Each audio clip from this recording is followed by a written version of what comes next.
Perjalanan kami di minggu yang baru ini ke dalam tangan dan kuasa-Mu. Oleh sebab itu, sebelum kami melangkahkan kaki ini untuk memasuki setiap hari-hari hidup yang telah Tuhan sediakan, kami rindu biarlah Tuhan ajari kami tentang jalan-jalan hidup yang harus kami jalani. Ajarilah kami pada saat ini melalui firman-Mu yang hendak kami baca dan kami renungkan. Otoritas Allah bekerja bagi kami semua. Kuasa Allah menguasai seluruh kehidupan kami. Hikmat daripada Tuhan menguasai hati, pikiran, perasaan kami. Supaya kami dapat menerima firman-Mu dengan hati yang penuh dengan sukacita. Kami dapat melakukannya dalam kehidupan ini. Amin. Shalom. Sekali lagi, shalom. Mari kita buka Alkitab kita sesuai dengan penanggalan Almanah Gereja Kalimantan Evangelis. Injil Matius pada pasalnya yang ke-20. Kita akan baca ayat 1 sampai dengan ayatnya yang ke-16 yang dibacakan secara bergantian. Matius pada pasalnya yang ke-20 ayat 1 sampai dengan 16 yang dibacakan secara bergantian. Saya baca ayat 1, sidang jemaat semua membalas kedua. Kita bersaut-sautan sampai dengan ayatnya yang ke-16 dengan suara yang nyaring. Kalau sudah dapat katakan amin. Kita bisa mulai. Matius 20 ayat 1 sampai 16, perumpamaan tentang orang-orang upahan di kebun anggur. Adapun hal kerajaan surga sama seperti seorang tuan rumah yang pagi-pagi benar keluar mencari pekerja-pekerja untuk kebun anggurnya.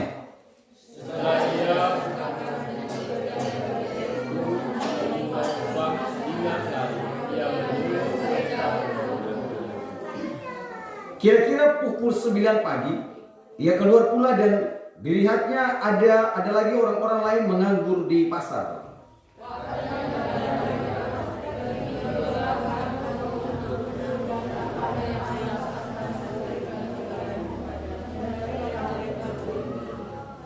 Kira-kira pukul 12 dan pukul 3 petang, ia keluar pula dan melakukan sama seperti tadi. Kira-kira pukul 5 petang ia keluar lagi dan mendapati orang lain pula. Lalu katanya, mengapa kamu menganggur saja sepanjang hari? Kata mereka kepadanya, karena tidak ada orang mengupah kami. Katanya kepada mereka, pergi jugalah kamu ke kebun anggurku.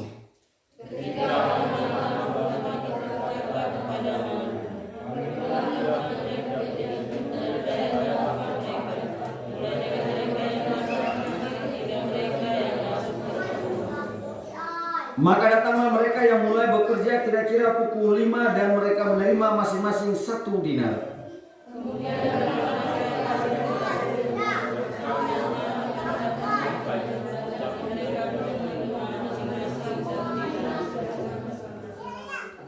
Ketika mereka menerimanya, mereka bersungut-sungut kepada tuan itu.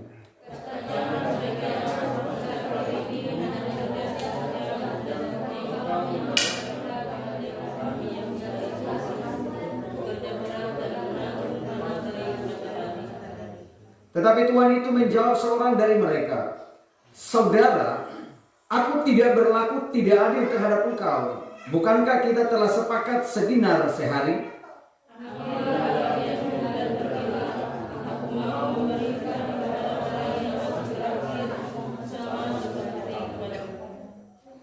Tidakkah aku bebas mempergunakan milikku menurut kehendak hatiku, atau iri hatikah engkau karena aku murah hati?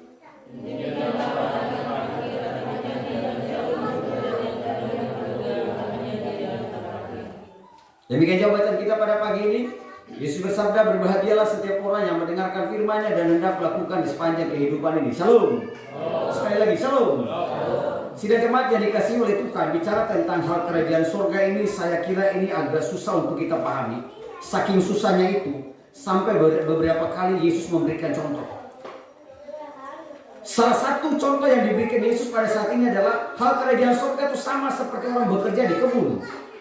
Ini contoh yang paling dekat dengan kita sebagai para petani. Jadi jangan kita berpikir bahwa Tuhan tidak memperhatikan pekerjaan kita sebagai para petani. Saking dia memperhatikan itu, hal-hal yang kecil pun dia perhatikan. Saking dia memperhatikan itu sampai dia memberikan contoh aktivitas hari-hari kita itu diumpamakan, dijadikan sebagai sebuah contoh hal kerajaan surga. Hei, mantap cedok. Mantap cedok. Mantap. Bagaimana tidak? Dia menggunakan hal yang sangat sederhana dalam hidup kita, dijadikannya sebagai sebuah contoh untuk kita memahami hal-hal yang sangat luar biasa. Aktivitas para petani dijadikan contoh supaya orang memahami hal kerajaan surga. Ada hubungan dengan petani dan surga itu? Kira-kira ada enggak? Ada tapi jauh. Jauh. Kosi ai. Setiap aktivitas hidup manusia itu senantiasa dicerminkan atau mencerminkan akan bagaimana kita bisa menghadirkan akan kerajaan surga. Saya kasih tahu buat jangan saudara berpikir surga itu mungkin ada di langit biru sana. Coba tiap hari, tiap minggu kita berdoa, doa Bapa kami itu kita mengharapkan supaya datanglah kerajaanmu. Jadi kerajaan itu datang ke dalam dunia, bukan kita nanti ke sana. Persoalan itu bukan. Persoalannya kita mengharapkan supaya kerajaan itu datang ke dalam dunia, dan itu kita ucapkan di setiap doa Bapa kami. Itu berarti tidak jauh hubungan kita itu, Pak Anton, dekat saja. Tuhan memberikan contoh kepada kita semua. Orang mau masuk surga dalam kaitan dengan perumpamaan ini, dia lebih cenderung dan dia lebih menunjukkan kepada bagaimana kita melakukan sebuah keadilan. Yesus memberikan contoh ini, bagaimana dia menunjukkan sebuah keadilan versi Tuhan, bukan versi manusia. Ayo kita gali ini, bacaan kita satu persatu. Ada orang yang bekerja subuh pagi, ada orang yang bekerja jam 9, ada orang yang bekerja jam 12 sampai dengan, ada juga yang masuk jam 3 sore. Begitu menerima upahnya, diterimanya sama 1 dinar. 1 dinar itu adalah upah 1 hari orang bekerja itu, 1 hari dibayar 1 dinar. Orang protes, hibajang Tuhan mustahil saya bekerja dari subuh tadi saya dapat 1 dinar. Yang temanku itu baru kerja jam 5, dia dapat 1 dinar. Kok sama? Ini gak adil ini. Tidak adil menurut versi pikiran manusia. Tapi Tuhan mengatakan mustahil, saya tidak adil. Tadi kan sudah sepakat. Sebelum sampean datang ke kebun saya kan sudah janji sampean bekerja 1 hari saya kasih 1 dinar. Saya sudah kasih 1 dinar, apa yang salah dengan saya? Yang salahnya di mana? Apakah saya kasih setengah? Saya kasihkan 1 sesuai dengan kesepakatan kita. Masalahnya dulu di mana? Masalahnya begini, dia sudah dapat rezeki, dia sudah dapat berkat, tapi dia masih lihat punya orang. Ini persoalan kita setiap hari ini. Tuhan sudah memberikan kepada kita. Kita tidak melihat apa yang sudah kita terima, tapi kita masih lihat punya orang. Ini masalahnya ini. Ini masalahnya. Masalah yang dihadapi oleh para pekerja tadi. Sesungguhnya kalau kita berpikir begini, ya sudah, tadi kan dia sudah bekerja kan, saya sudah bekerja dari pagi sampai dengan jam yang sudah tentukan, sudah dapat 1 dinar, itu kan sudah gaji saya sudah. Kalau dia yang bekerja setengah hari, dia dapat sama seperti saya, itu urusan dia. Yang penting urusan saya adalah saya sudah dapat seperti yang sudah saya kerjakan. Kira-kira begitu adil nggak? Adil nggak kira-kira? Adil lah. Ya barangnya bukan punya kita juga. Ini terkadang yang menjadi masalah dan menjadi bumerang kayak itu dalam hidup kita itu. Makanya itu tadi Tuhan mengatakan kepada yang bertanya itu, jangan-jangan kau ini iri hati nih. Jangan-jangan kamu nih iri hati melihat saya kasih yang sama seperti kamu. Itu kan punya saya, ya suka-suka gue lah. Suka-suka aku kalau aku kasih ya seperti itu. Ini kalau saya terjemahan dalam hidup kita begini. Bapak Ibu kalau lihat orang nih kan terkadang kita lihat orang tuh siang malam pontang panting bekerja sampai lupa siang juga. Siang malam bekerja sampai tidak ada waktu dengan keluarga, kerja melulu. Tapi ketika dia lihat, saya tiap hari bekerja, yang si tetangga saya kelihatan santai-santai tapi hidupnya kurang lebih saya juga ya. Nah ini ya masalahnya. Masalahnya adalah dia bukan persoalan dia kerja pontang-panting itu. Dia selalu membandingkan keadaannya, rezekinya dengan orang lain. Saya mau kasih tahu, semua orang itu tidak punya gaji yang sama, betul tidak? Semua orang tidak punya gaji, tapi semua orang pasti punya rezeki. Jadi kalau kita yang mendapatkan sesuai dengan apa yang kita dapatkan sesuai rezeki kita, disyukuri. Kalau kita tidak mensyukurinya, maka akan timbul dalam hidup ini persungutan melulu. Kalau sudah persungutan melulu itu, saya kasih tahu buat kita semua, itu jangan-jangan cepat asam urat muncul. Bisa-bisa itu. Oleh sebab itu, hal kerajaan surga berbicara tentang sebuah keadilan. Keadilan yang ditunjukkan oleh Yesus dalam bacaan kita adalah keadilan versi Tuhan. Kalau kita mau melihat dalam keadaan pekerjaan dari jam kerja tadi, ya masih pasti kita protes itu. Pasti kita protes. Ada di sini yang suka memprotes. Ada suka memprotes. Lihat orang bekerja protes, lihat orang punya itu protes, semua protes. Ada. Coba sekali-sekali ketika dia bekerja protes pekerjaannya sendiri. Ini loh, sikap-sikap orang yang suka memprotes seperti dalam bacaan kita tadi. Kenapa dia suka memprotes? Dia terlalu banyak suka melihat orang ketimbang dia melihat dirinya sendiri. Selalu berpikir tentang orang lain melulu. Saya mau kasih tahu buat kita semua nih. Jadi kalau ada yang suka protes itu, pulang protes dirinya sendiri baru protes orang itu. Benar tuh. Benar itu. Sebab apa? Kadang-kadang kita suka memprotes itu, kita lupa sebetulnya kita ini benar atau salah. Saking kita melihat kesalahan orang terlalu banyak itu. Padahal kita juga kurang lebih juga itu. Kira-kira 11,5 dan 12 itu. Kira-kira. Yesus memberikan contoh ini supaya kita belajar, saudara. Kita belajar supaya apa yang harus kita pelajari. Tuhan mau mengatakan begini loh. Kalau urusan masalah benar dan tidak benar seseorang itu urusan saya. Masalah pekerjaan itu yang sudah dikerjakan orang jam 5 tadi kerja dan jam 11 dan jam 9 dan jam 3 sore jam 12 itu urusan saya yang akan menilai. Kamu kan pekerja, ya kamu kerja saja. Kerjakanlah apa yang punya pekerjaanmu. Kerjakanlah apa yang menjadi hak pekerjaanmu, terimalah apa yang menjadi hakmu. Jadi saya mau kasih tahu buat kita semua. Ini bicara tentang keadilan. Saudara mau masuk surga enggak? Enggak mau? Enggak mau. Saya mau tanya, semuanya mau masuk surga enggak? Mau enggak? Lakukan keadilan. Orang. Saya mau kasih tahu ini loh, ini berkaitan dengan petani. Saya mau kasih tahu, jangan tersinggung. Bisa saya kasih tahu jangan tersinggung. Ini masuk surga kan jangan tersinggung. Kalau ada upah di orang satu hari kerja bujur-bujur. Saya kasih tahu, kerja benar-benar. Kalau suruh piringan sawit, piring benar-benar. Jangan sampai tunggu tuan kebunnya datang baru dia kerja. Begitu datang santai. Itu tidak adil. Saya udah bilang, itu bukan maksud saya. Cuma saya katakan itu tidak adil. Tidak adil. Ini hal-hal sederhana saya mau kasih tahu. Saudara jangan berpikir orang-orang korupsi itu adalah pejabat-pejabat. Jangan cuma kita terlalu melihat pejabat-pejabat yang korupsi itu. Hal-hal sederhana pun terkadang kita abaikan. Kita bekerja, menerima upah tidak sesuai dengan hasil pekerjaan kita. Itu juga sama, kurang lebih itu 11 dan 12 itu. Jadi setelah mendengarkan saya ini Bapak Ibu, kita sebagai para petani. Tidak semua orang di dunia ini Tuhan izinkan kita jadi petani. Betul tidak? Yang pertama, bersyukur karena saudara ditentukan Tuhan jadi petani sukses. Amin, katakan amin. Walau dia saya ulang, tidak semua orang dipercayakan Tuhan jadi petani. Seperti saudara-saudara ini, petani-petani sukses semuanya ini. Kerja dengan kesuksesan yang akan menghampiri saudara, kerja dengan adil.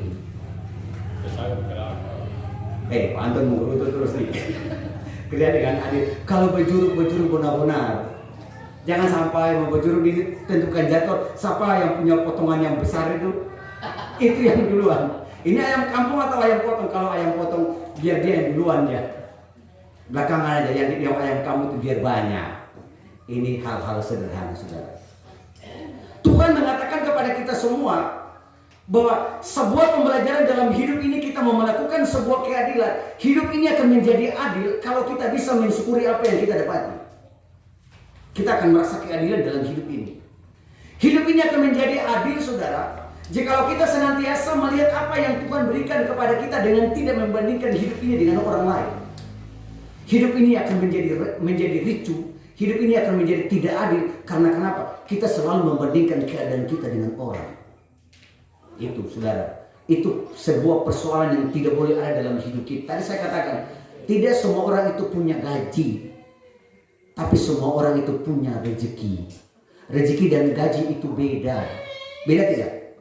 Beda, dari namanya beda kan? Tapi memang beda. Rezeki dan gaji itu beda. Gaji itu sudah ditentukan, 1 bulan kau dapat berapa. Tapi rezeki itu bisa melebihi gaji, juga bisa kurang dari gaji. Tergantung sang pemberi rezeki. Nah, jadi setelah Bapak Ibu mendengarkan apa yang saya katakan ini, pulang lalu pikir-pikir. Yang sering upah di orang yang belum adil, lakukan adil, nanti masuk surga. Kalau bekerja upah di orang tidak adil, dia mendapat upah di dunia, upah di surga ditunggu nanti bahaya itu. Lakukan keadilan. Yang berikut, kita pulang dan kita mensyukuri apa yang ada pada kita. Mensyukuri apa yang ada pada kita. Apa yang kita dapati itu sebagai bentuk daripada bagian hidup kita. Sedikit banyak itu bagian hidup kita. Itu yang sudah Tuhan takar dalam hidup ini. Kamu yang didapati seperti itu, ya sudah. Jangan kamu kalau melihat orang punya banyak itu, yang lebih daripada kamu, caranya adalah kamu pejamkan mata saja.